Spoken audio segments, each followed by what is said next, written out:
Your law firm's website is probably turning away clients and could even get you sued. Think about it. The legal profession is founded on fairness and access to justice. But what happens when a potential client with a disability can't even get through your digital front door? If someone using a screen reader can't read your service descriptions, or a person with a motor disability can't fill out your contact form, you've created a barrier. It goes deeper than just the main site. That secure client portal you use for sharing case files, if it's not accessible, you're effectively locking some clients out of their own case. And the PDF contracts or agreements you send? If they're not structured correctly, to a screen reader, it's just a blank image, making a 20-page document completely unreadable. This isn't just bad service, it's a serious legal risk.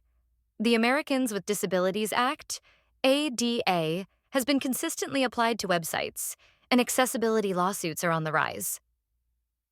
Fixing this isn't about achieving perfection overnight, it's about making a commitment. It starts with the basics.